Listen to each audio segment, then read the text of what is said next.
And that's how blind I am. Welcome back to the very first installment. Why did I do it two? This is the first installment of Fishy Facts with Freshwater Joe. Allie just named this.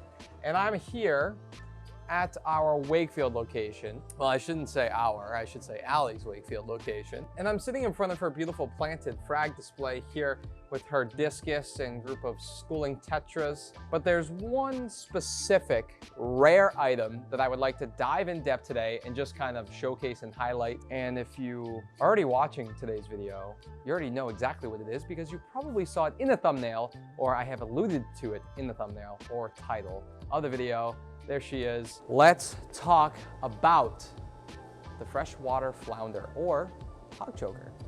Woo! All right, we are diving into this episode on these amazing fish. Now, the hogchoker or the freshwater flounder or the Atlantic sole is a small dwarf species of freshwater flounder or sole, native, which is really, really epic, native all the way from Massachusetts to Florida and even into Panama. These species, or this species specifically, inhabits typically brackish water areas and estuaries around the coast, and they're typically abundant in areas north of the Carolinas in freshwater, leaning towards brackish estuary areas across the Atlantic coast from the Carolinas north, which is pretty amazing, which I find really interesting because I myself and Allie have not yet found one of these species, and we gotta find a place that we can find this specific cute little feller in the wild, right, Allie?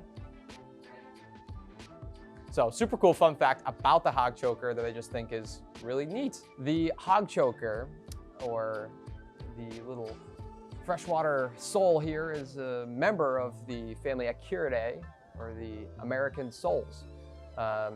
American soles.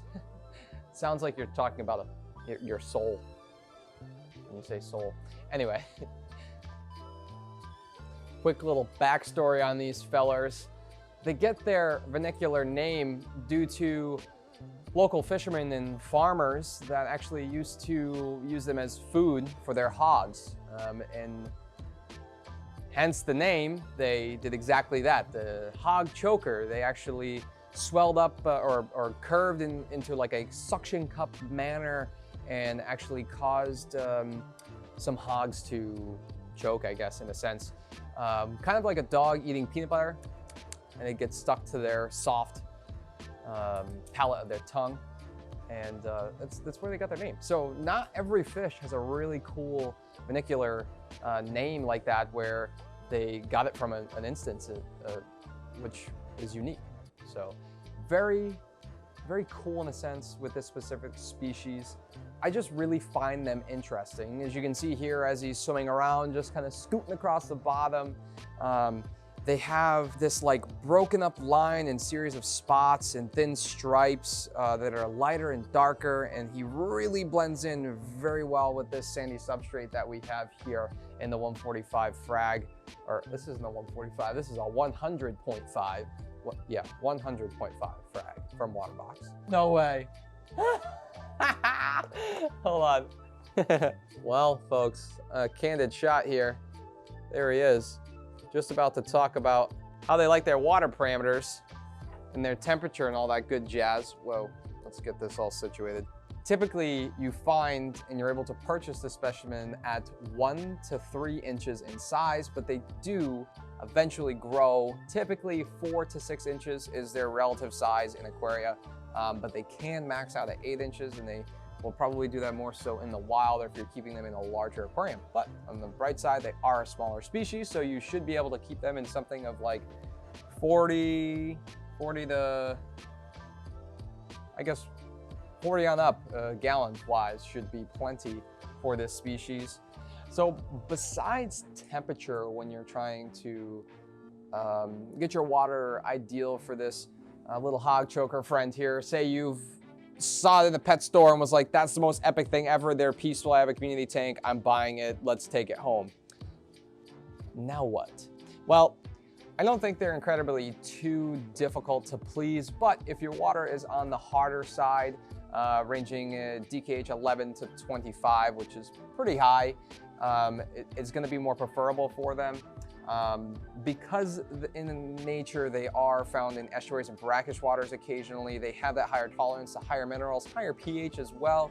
You're not going to want to keep this thing in super acidic water. So if you got anything less than 7.0, honestly, anything acidic, they're probably not going to do well. But I fear that keeping this species so far in more of a slightly alkaline, not super alkaline water, and kind of a medium general hardness around that 10 to 11 range. So far, so good. From what I hear from Al, I don't take care of them. I just get to sit here and talk about them with you guys because I felt like it. When it comes to substrate on these little guys, make sure you're choosing something that is extremely fine and soft. You don't want any type of gravel or sharp moon sand that is glass-based. It could shred up their fins as they're trying to bury, because most of the day they're trying to stay buried with only their little eyes showing at the top there. So pick a really fine silica-based sand that is super smooth, or if you have poor water quality and you're looking to increase the general hardness and the alkalinity and the pH altogether, you could use a sugar-fine aragonite sand, and that should be beneficial as well for you. Now we're going to talk about tank mates. Allie, what tank mates do you recommend? What do you think? What do you like? Everyone, everybody can go with the Hogchoker. Although they are not aggressive in any way, they are a micro predator, and they spend most of their time looking for little worms, invertebrates, and larvae, mosquito larvae, insect larvae, things like that, sifting through the sand bed or muddy flats in their native habitat. So they'll come accustomed to any type of sinking food, frozen, prepared, freeze-dried, etc. But I wouldn't keep them with something incredibly tiny that they maybe pin against the glass, like a little neon tetra or guppies or something like that, that may be easy for them to tear or rip at their fins if they were able to kind of press them against the glass and catch them in any way. Aside from that, honestly, anything that's going to fit their temperature range and water parameters is a go. They're super peaceful. They're a great little addition if you have a cooler water tank, or even if you're keeping it at that tropical community level. So far, we're getting good results here, keeping him a little bit on the toasty side, but he's super active. He swims around, he buries himself. I guess that's not really active. That's more of a lazy trait, but he does exactly what he's doing, or supposed to do anyway. He's burying himself in the sand. He's camouflaging, he's moving around, he's looking for food, he's climbing up on the glass. He is just super cute and cool, and I'm just absolutely fascinated by this little guy that I had to stop and take some time and do a little video and start this first installment of, what is this called again, Allie? Fishy Facts.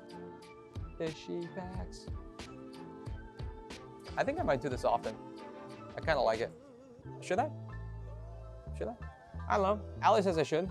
You guys let me know. Comment down below. And I guess if you liked today's video of me talking about a fish I barely know anything about, I guarantee you in the future, I will definitely be talking about species I know way more about. If you enjoyed, hit that thumbs up. And I guess we will see you in the next one. Peace, baby. Keep it, what?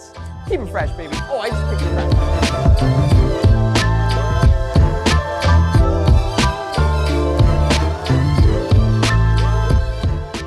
If there's anything I left out about these cute little, oh, you can't see me anymore.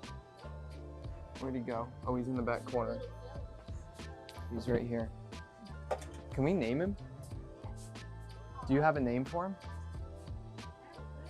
No? We're gonna let the folks here pick a name for the little Hogchoker. He's buried right there, you can kind of see him.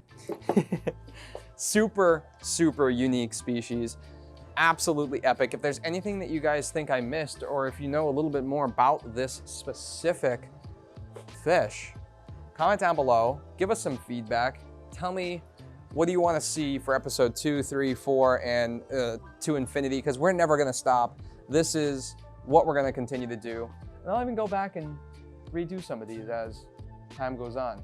I hope you guys enjoyed today's special episode, the first rendition, episode numero uno, with Lumberjack Joe here at the Wakefield store on a Tuesday. We're probably going to upload this on Sunday evenings. I have been thinking about this for quite some time, and I think I want to do these every Sunday, just upload them every Sunday, and film them as I go. And get excited about it, right? Get excited, get excited. She's excited. I already closed out this video, but if you stayed this long and you're on the end credit, I appreciate you. Thank you so much. And yeah, I hope you stick with me, stay tuned, and I hope we can learn about some fish together. I can teach you about some fish I know quite a bit about. And someday we get to meet each other. Join the family, hit that subscribe button, and we'll see you later. Keep it fresh.